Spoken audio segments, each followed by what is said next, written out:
Hi everybody, Caroline Mathis, and I'm so glad you're going to take a minute to watch this video. This is my friend Molly LeGoy, and Molly, tell us about your business, and then I have some great questions for you. Okay, well my business is called LeGoy Law. I am a trust and estate lawyer, licensed in both California and Nevada. Nice. I do planning, probate, administration, and litigation, all manner of trust work in both these states. So trust and wills? Yes, kind of one and the same in my business in a lot of ways, but that's something that I definitely talk to people about when we talk more personally. Okay. Trusts are kind of the way to go these days, so it's very rare that I do a will. Nice. See, we're already saving you money, for goodness sakes. So I have a list of questions, and I've talked to a bunch of agents here in the office, and we've kind of talked about this kind of highlights of what we would like to get information. Okay. First one, how old do you have to be to have a trust? Ooh, this is an interesting question, because the answer is you don't have to reach a certain age. I actually am sort of trying to change the vocabulary around this. Okay. So many people think that trusts are for the uber wealthy and the elderly, and it's just not true. As a matter of fact, I am trying to encourage all of my younger clients to get a trust first thing, simply because by the time you're an elderly person and you are acquiring a new trust, you've already acquired all of your assets. Yeah. So you end up having to put all the assets in there, and I cannot tell you how many people forget what they have. I know it sounds silly, but it happens. Yeah. And then you're stuck doing a trust and a probate. And so that sort of avoids the point of a trust is to avoid probate. So when you do it as a young person, you then instead get used to purchasing things in the name of the trust, and it becomes a habit. So it's much less likely if you do a trust as a young person that you're going to have to do both. Got it. And then you don't have to wait for probate, and sometimes that can last 12 to 18 months is what I usually tell people. Oh my gosh. Our commissioner here in Reno has gotten really good. He's taken it down to about 8 months. Okay. For the super easy ones. Okay. Yeah. That is really good to know. Yeah. So do they need to own a house before they have a trust? No, I would actually say it the opposite way. You really should have a trust if you own a house or if you're thinking about buying.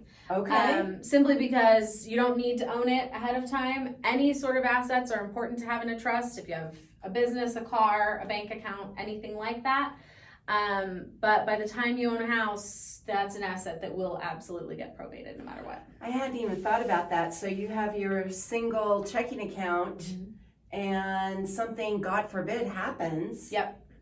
Anything over $25,000 goes to a straight probate, and it can be a long time. Wow, that just blew my mind. Okay. Alrighty. We just kind of covered it. Bang, bang, bang. I have one friend that wants to know, should we put our pets on? This is a really important question. I have a lot of clients right now who have equine pets. So any sort of livestock, horses, goats, sheep, obviously cattle, any of those things are they cost a lot to maintain. Yeah. And so when people have pets like that, it's a very big concern for them as to how they're going to get taken care of if for any reason they should predecease their pets. Yeah. And then there's those of us who simply have dogs and cats, and it's the same way. We want to make sure that our pets don't end up in some sort of shelter or outside of friends and family members who we love, who we know love the pets, who maybe aren't beneficiaries of our standard estate under the laws of the state of Nevada or even under our trusts and wills. And so this is a really important thing. Pets are definitely something that can go in a trust. And when you do a trust, the other thing that a pet trust is what they call it. It's really not. It's just an extra arm of your existing family trust. Okay. You can assign a certain amount of money or assets. Oh my gosh. For that pet's care and maintenance. And by assigning that money, it doesn't actually belong to the person that you're giving the pets to. It's only for their benefit. The trustee manages the funds. Right. And once the pets pass away, the money can then go according to your other instructions if that's what you desire. On that trust. Yeah. So you really have to think long term Yes. and globally. Well, not necessarily globally, but wide spectrums, I right? think a lot of people forget or don't know how much control a trust will give you in your life and in your afterlife. Yeah. You know, both with relationships, family, pets, business interests, anything like that. And as you well know, homes and investment properties, those are things that all should be sort of overseen by a family trust. Right. Okay, she mentioned just barely, so you get married, or you're married and you get divorced, or something happens to your partner. So this is a tough question to answer, simply because you need to know the specifics in order to answer the question real thoroughly. Of course. But when you get married and or you get a divorce, a trust is a way for you to dictate how you want your stuff to be distributed. Gotcha. Now, the laws of the state of Nevada presume if you don't have a trust, or if you have a trust or a will that existed before the change in lifestyle, whatever that would be, happens. whether it be divorce, marriage, having a baby, any of those things, if that changes and you did not pay attention or give any bequests to that person in your original will and trust, the law presumes that you would want to support them. Right. So that creates what we call a pretermitted relationship, either child or spouse. Divorce, on the other hand, and the law would, in doing the pretermitted spouse or child, the law would presume that you wanted to include them in that trust, and it would take that into account when administration happens. And somebody at what level would have that? The trustee would be the one that would help that along. Okay. The divorce aspects of it, if a couple has a trust and for some reason it stays funded after their divorce, because they're divorced, the law presumes the opposite. They presume that you wouldn't want to maintain responsibility for that person because you divorced them. Right. Which essentially means you're entirely taking them out of your financial future.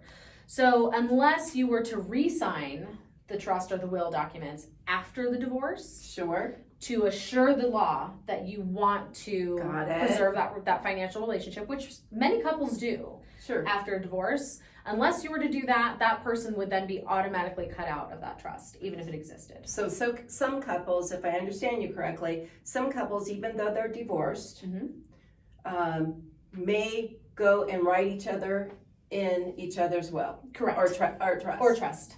After they've been divorced. That's really interesting. It is interesting. It's not my, the most regular kind of client, but a lot of couples who either divorce for just basic relationship and emotional reasons, they still like each other. They're still in each other's lives. When there's kids involved, that's even more so. Bad, yeah. And so those are the types of people that they may have that person down as a trustee or an executor. Right. They may have that person down to inherit whatever it is that they have. They might have assets together. The divorce decree may actually say, you have to leave this asset to this person. So if that's the case, those are times when that trust or will needs to be re-signed after the divorce happens to make sure that person is still taken care of. And you could, if I'm speaking out of turn, please let me know. It just like with your pets, you could say, ex-spouse, we have 2 children, and these monies will go to this to support. You could be that specific on how you want your estate to go to your kids. With a trust, you can. With a will, you cannot. And that's one of the differences and one of the advantages of a trust over a will. But absolutely, when you have a trust, that's the coolest part about it. You can dictate exactly how you want that money spent if you want to do that. There's minor limitations for public policy purposes, but for the most part, you can even say, I don't want my kids to get this money unless or until they graduate college or buy their first house, or you're allowed to make those kinds of, requisitions on your money, because bottom line is it's your money, it's not theirs. Wow.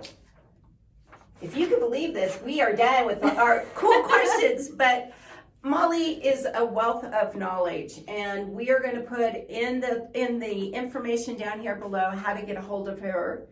Of course, you can get a hold of me, and I can get a hold of Molly. We can go that way. But if you have purchased a home from me, or if you're thinking about buying a home, thinking about selling a home, I want you to talk to Molly. We never know what's going to happen, right?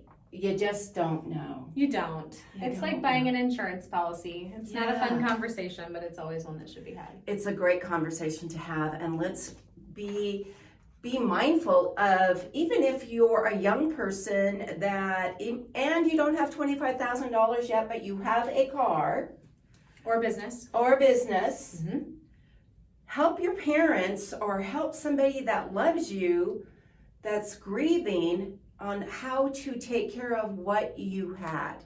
So it's important. So that's the reason why the two of us are here. Yep. Molly, thank you so much for your time. You're so welcome. I truly appreciate it. Anytime. Please get a hold of us if you have any questions, and I'll be back again with our market update again in about a week and a half.